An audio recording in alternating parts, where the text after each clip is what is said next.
Om Sri Sara. My humble pranams at the lotus feet of our beloved Bhagavan Sri Sathya Sai Baba. My journey with Swami had begun at early stage in my life. I had the privilege to be part of Balvikas known as SSE in the US and engage with activities related to Swami's organizations. I was drawn by Swami's message and his mission. That was my way of learning more about Swami through the Balvikas program. It wasn't easy to attend the weekly Balvikas classes, as the place was about 6 miles away and you could reach there only by walk. I had to go alone every Sunday to attend the class and spend the time learning about Swami and his teachings, which meant that I did not get the time to play with my friends for the only day that I had no school.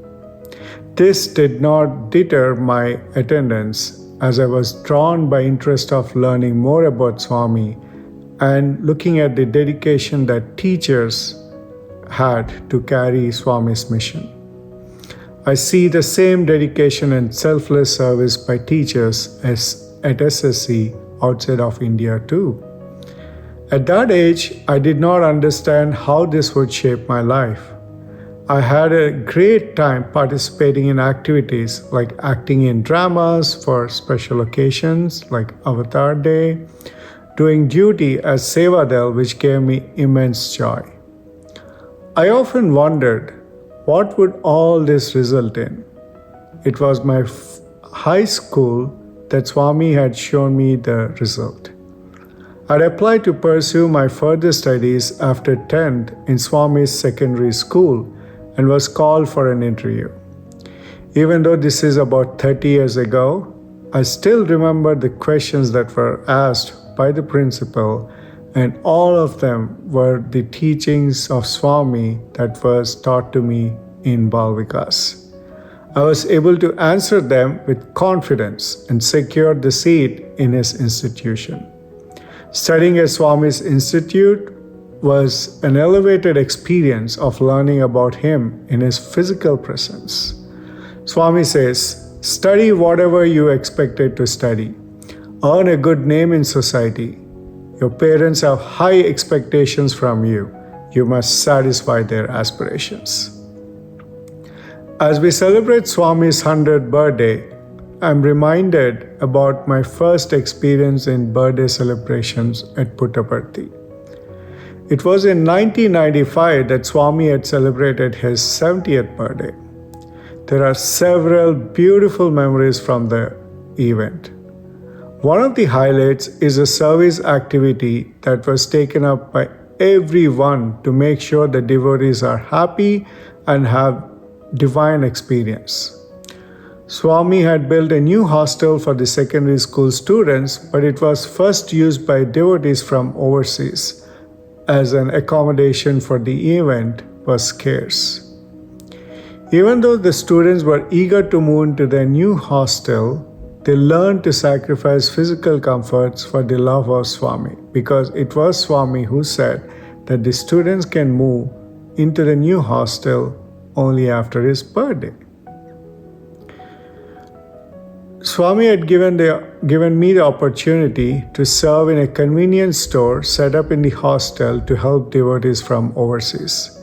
I was so happy to see the joy in everyone's face to realize that Swami had taken care of the smallest need even when the celebrations were at a grand scale. I had received so much love when they realized that we are students from Swami's institution that were running this store.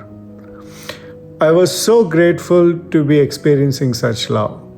On a beautiful morning, Swami even visited the hostel and the stores, blessed us with Pada Namaskar. This is a great example of Swami always being there where there is love and selfless service.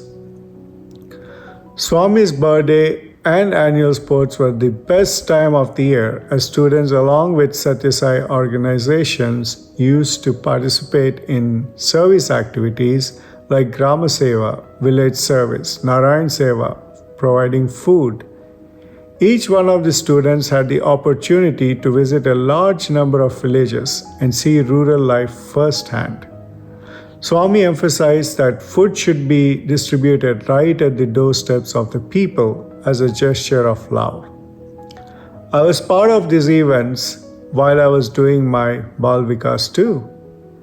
It was a different experience here as Swami used to pay attention to details and share his observations. Once we returned to Mandir after these service activities, he used to manifest his omnipresence. Swami used to mention about certain movements in Grama Seva from the village as though he was physically present and was watching over the Seva activities. If he is happy about the result, you could see him shower all the love through giving us Pada Namaskar, photo sessions, vibhuti, chocolates.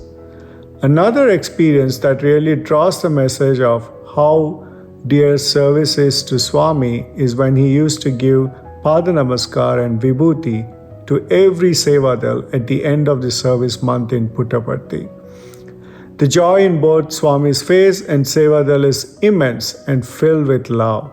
Sometimes the lines were so big that it could take at least an hour, but Swami used to give everyone a chance to receive his blessings. Among the Navavidha Bhakti that Swami mentions, I'm drawn to Dasyam based on the experiences and looking at the number of projects that Swami had announced, like free healthcare, free water, free education, which has changed lives of millions of people, including mine. Swami says, Manav Seva is Madhav Seva, which means service to man is service to God. Size of the service doesn't matter. It is true love and selflessness that we serve is important to God. SSE has not only showed me a right direction, but also helped me understand the purpose of life and drawn me closer to Swami.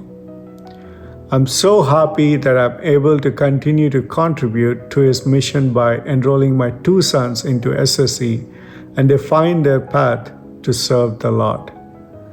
Swami always says, my students are my properties. He doesn't need any physical property. He always looks at education as a way to draw people to a good life. I would like to end this video with my favorite quote from Swami. Hands that help are holier than the lips that pray. Sai Ram.